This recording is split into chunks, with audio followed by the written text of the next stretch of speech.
உலக சுகாதார தினமாகிய இன்று ஏப்ரல் 7, 2026 சுகத்தையும் நல்ல ஆரோக்கியத்தையும் நம் சரீரத்துக்கு மாத்திரமல்ல, நம் முழு ஆவி ஆத்தும சரீரத்திற்கும் தரக்கூடிய சில தேவ வசனங்களை வேதாகம வசன வெளிச்சத்தில் பார்ப்போம்.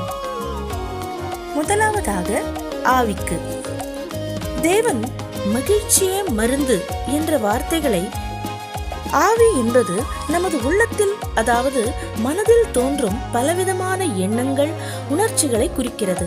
இதை பற்றி நீதிமொழிகளில் 17:22 சந்தோஷமான இருதயம் நல்ல மருந்து, நொறுங்கிய ஆவியோ எலும்புகளை உலரச் செய்துவிடும். நாம் சந்தோஷமாக இருந்தால் அந்த உணர்ச்சியே நம் இருதயத்திற்கு நல்ல மருந்தாக இருக்கும் என்று தேவன் கூறுகிறார்.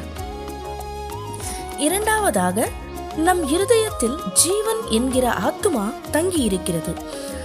ஆத்துமாவின் ஆரோக்கியத்திற்காக தேவன் நம்மோடு சொல்கிற வார்த்தை, நாம் முழு இருதயத்தோடும் அவர் வார்த்தைகளை செவி கொடுத்து இருதயத்துக்குள்ளே காத்து கொண்டால், நாம் பிறரிடம் பேசி பழகும்போது நம்மை பார்த்து கேட்கிறவர்களுக்கு அவைகள் ஜீவனும் அவர்கள் உடலுக்கெல்லாம் ஆரோக்கியமும் உண்டாயிருக்கும் என்று நீதிமொழிகள் 4:20 முதல் 22 வசனங்கள் வரை கூறுகிறார்.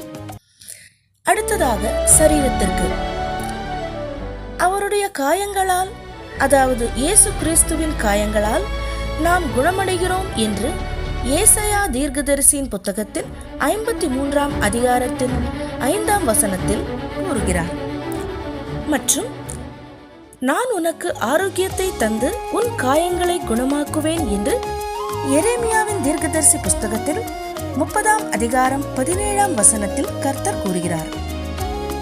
ஆகவே ஒரு முழுமையான ஆரோக்கியத்தை இன்றைய சுகாதார தினத்தில் நாம் நினைவு கூர்ந்து தியானித்து அதன்படி நாம் ஜீவித்து ஆரோக்கியத்தோடும் சந்தோஷத்தோடும் வாழ்வோமாக. நன்றி.